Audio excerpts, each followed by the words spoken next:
नमस्कार दोस्तों, स्वागत है आपका हमारे चैनल पर। मैं हूं आचार्य गोपाल कृष्ण और दोस्तों आज मैं एक विशेष टॉपिक को लेकर के आया हूं आपके बीच में। और आज हम जानेंगे पुरुषोत्तम मास के बारे में अत्यंत विस्तार से। दोस्तों, सनातन परंपरा में एक ऐसा महीना आता है जिसे अत्यंत पवित्र माना जाता है और ये अन्य महीनों से बिल्कुल भिन्न होता है और इसे हम बहुत ही प्रेम से मल मास, अधिक मास और अत्यंत श्रद्धा से पुरुषोत्तम मास कहते हैं।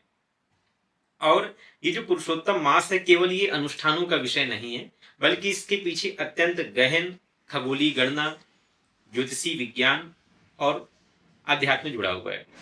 आज हम विस्तार से समझेंगे कि पुरुषोत्तम मास क्या है, यह क्यों आता है, इसका ज्योतिषी महत्व क्या है, इसके पीछे वैज्ञानिक आधार क्या है, वैज्ञानिक कारण क्या है और वह पौराणिक कथा जिसकी वजह से इसको पुरुषोत्तम मास कहा जाता है। तो बहुत ही अच्छा वीडियो होने वाला है, अत्यंत विस्तार से हम चर्चा करेंगे। तो आप पूरा वीडियो जानें, निश्चित रूप से आपको बहुत अच्छी जानकारी मिलने वाली है।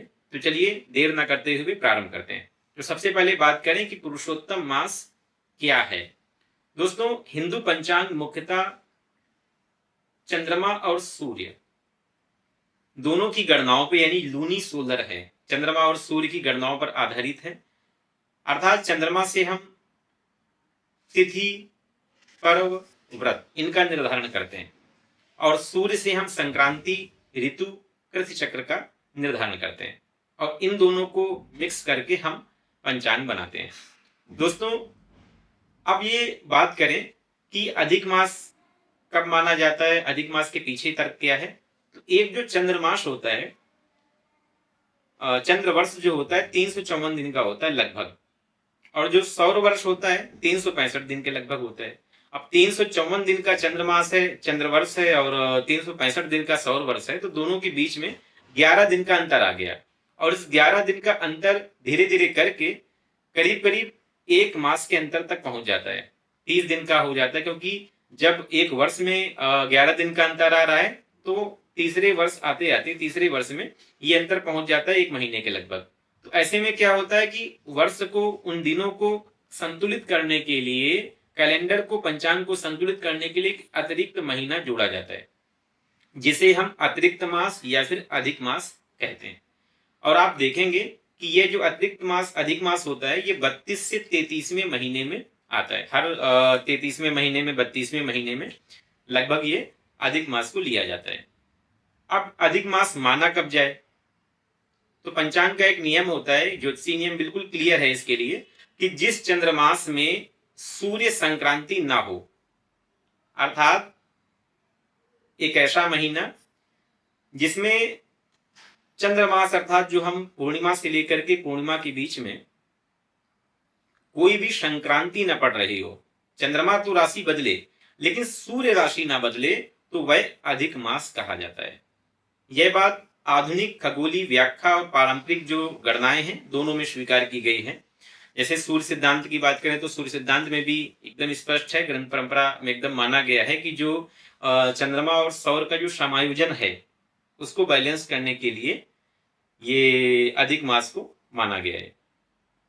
क्योंकि वैदिक काल से ही ऋतु और यज्ञ विधान को सही रखने के लिए चंद्रमा और सूर्य दोनों का समायोजन मान्य किया जाता था। दोनों की अपनी जो तिथि गणना थी, दोनों बैलेंस कैसे रहे, ऋतु गणना कैसे बैलेंस रहे, तो उसके लिए फिर ये अधिक मास की संकल्पना की गई, अर्थात अधिक मास को जोड़ा गया जिससे जो हमारा पंचांग है संतुलित हो सके। तो ये एक सामान्य नियम है ज्योतिष का कि जिस महीने में चंद्रमास के भीतर सूर्य संक्रांति ना हो, सूर्य राशि परिवर्तन ना करे, तो उस महीने को अधिक मास के रूप में स्वीकार किया जाता है।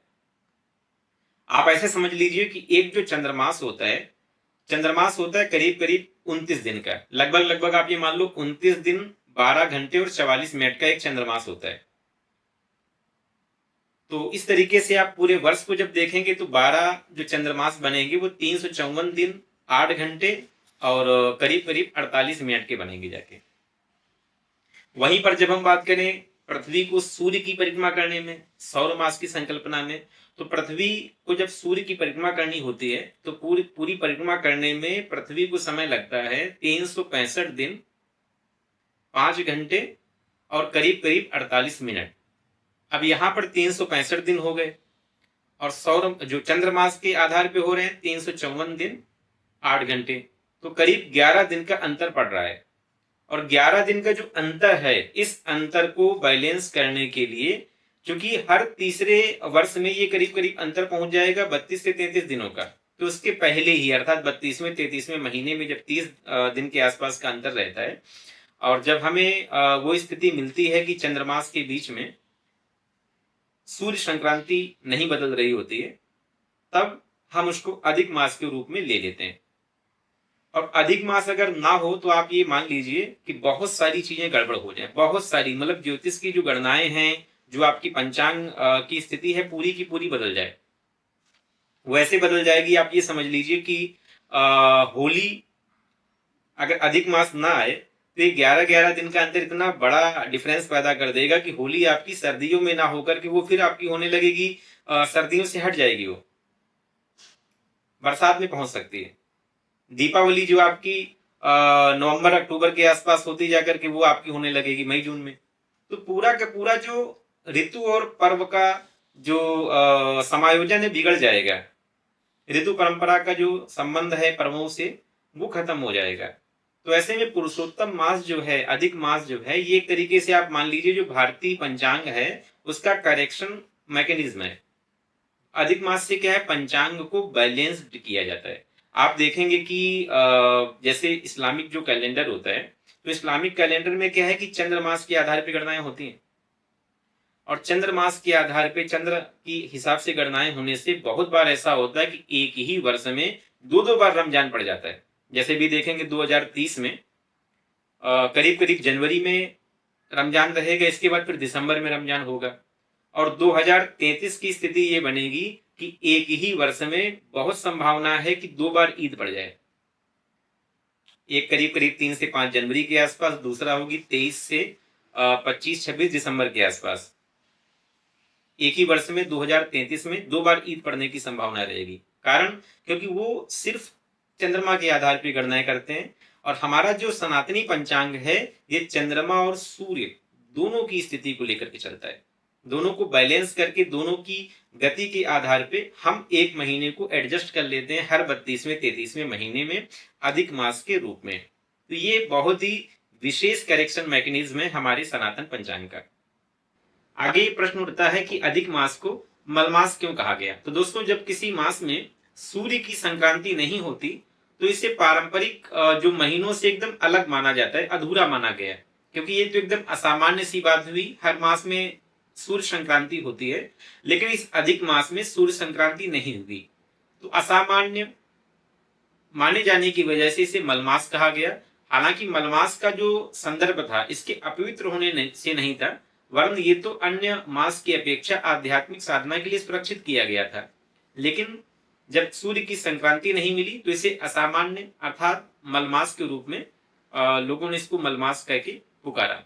आगे एक और प्रश्न आता है, लोग ये कहते हैं कि इसका नाम पुरुषोत्तम क्यों पड़ा, अर्थात अधिक मास को पुरुषोत्तम मास क्यों कहा जाता है। तो ये पद्म पुराण की कथा आती है, पौराणिक कथा है कि एक बार ये अधिक मास जो है ये अत्यंत दुखी हो गया। इसने देखा कि हर एक मास का अपना महत्व है। जैसे कार्तिक में दीपदान, चैत्र मास में नववर्ष का उत्सव, वैशाख में स्नान का महत्व। तो अलग अलग महीने का, अलग अलग मास का एक महत्व था। श्रावण में शिव भक्ति का महत्व। लेकिन मुझे लोग मलमास कहते हैं, यहाँ तक कि मलमास में कोई भी मांगलिक कार्य नहीं होता, गृह प्रवेश, विवाह, मंगल कार्य वर्जित हो जाते हैं। तो ऐसे में दुखी रहने लगा कि लोग इसे मलमास कहते हैं, तो ये तो मेरा अपमान सा हो रहा है। तो अपने आप को दुखी कर लिया इसने और भगवान ब्रह्मा जी के पास में जाकर के अधिक मास पहुंचा। अपने दुख भरी दास्तान सुनाई, पूरी बात बताई कि लोग मुझे मलमास कह करके पुकारते हैं और मेरा जो टाइम पीरियड है इस अवधि में कोई भी धार्मिक कार्य, कोई भी मांगलिक कार्य संपादित नहीं करते हैं लोग, और मेरा कोई भी महत्व नहीं है। ब्रह्मा जी ने कहा, देखो मैं तो सृष्टि करता हूँ, लेकिन तुम्हारी समस्या के निदान मैं नहीं कर पाऊंगा। तो ये वहां से चला आया और फिर ये अधिक मास जाता है भगवान शिव के पास में। भगवान शिव से भी यही बात कही। भगवान शिव ने कहा कि देखो बात तो ठीक है, लेकिन इस समाधान जो तुम्हारी समस्या है, इसका जो समाधान सबसे अच्छा अगर कोई कर सकता है तो भगवान नारायण कर सकते हैं। भगवान विष्णु जी के पास में जाओ। अब ये अधिक मास पहुंचता है जाकर के भगवान विष्णु जी के पास में। भगवान विष्णु जी ने इसको दुखी देखा, कारण पूछा, पूरी बात इन्होंने बताई। तो भगवान विष्णु ने कहा कि बिल्कुल भी परेशान मत हो, तुम्हारा नाम मलमास है, अपवित्र थोड़े ही हो। और अगर तुम खुद को हे समझते हो, त्याज्य समझते हो, दीन समझ रहे हो, तो मैं आज से तुम्हें अपना नाम दे देता हूं। आज से लोग तुम्हें पुरुषोत्तम मास कहेंगे।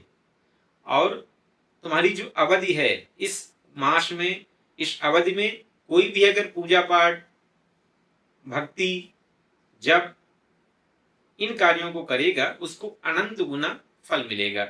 जप का तो इतना महत्व है पुरुषोत्तम मास के दौरान कि आप जो जप करते हैं वो कई गुना आपको फलित होती है। दान बहुत विशेष माना जाता है, दान का अत्यंत महत्व होगा।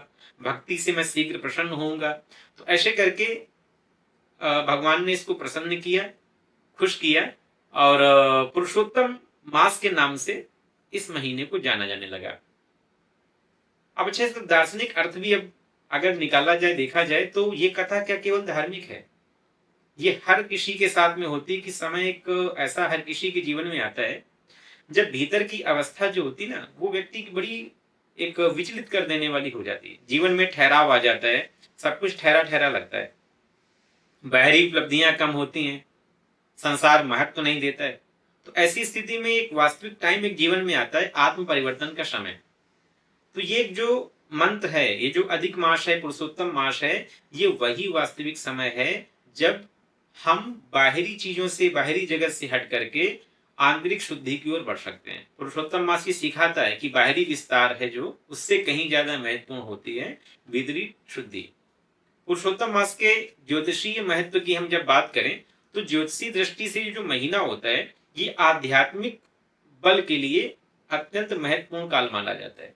अर्थात इस समय अगर आप आध्यात्मिक उन्नति की ओर बढ़ना चाहें तो सबसे विशेष अगर कोई समय है तो वो आपका पुरुषोत्तम मास है।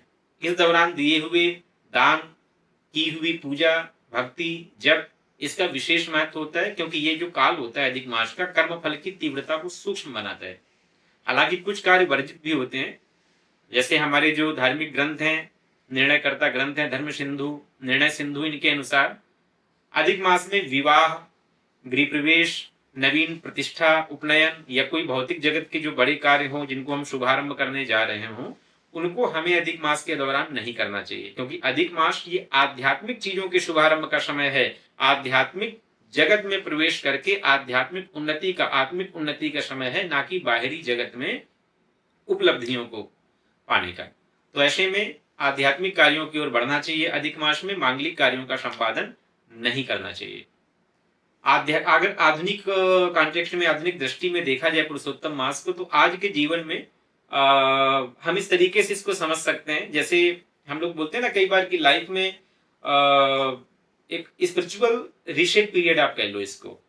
लाइफ में चीजों को सेट करने का एक टाइम है, जैसे लोग बोलते हैं ना डिटॉक्स, रीसेट, रिफ्लेक्शन, पॉज, तो वो वाली स्थिति है यहाँ पे।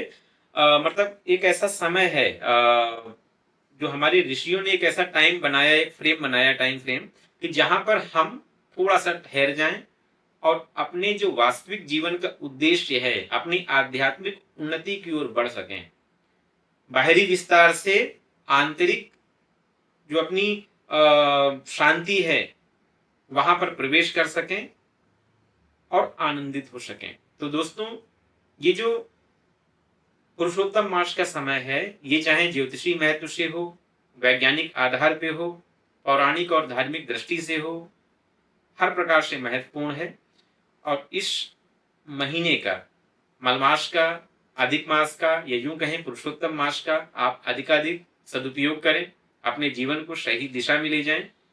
और इसी शुभकामनाओं के साथ में कि आप अधिक मास का अधिकाधिक उपयोग करके जीवन को सफल बनाएं, मैं यहीं पर इस वीडियो को विश्राम देता हूं। हाँ, ऐसे ही ज्ञानवर्धक वीडियो आपको मिलते रहेंगे। मैं रोज कोई ना कोई नए टॉपिक को लेकर के आता रहूंगा, तो आप हमारे चैनल को सब्सक्राइब जरूर कर लीजिएगा और अगर कोई ज्योतिष या आध्यात्मिक धार्मिक चीजों से कोई चीजें जानना चाहता हो या अपनी कुंडली दिखाना चाहता हो तो आप हमारी जो वेबसाइट है ज्योतिर्वाणी.com इसमें विजिट करें। निश्चित रूप से आपको आपके जो समस्याएं हैं उनका अच्छा समाधान मिलेगा। मिलते हैं किसी और वीडियो में, तब तक के लिए नमस्कार।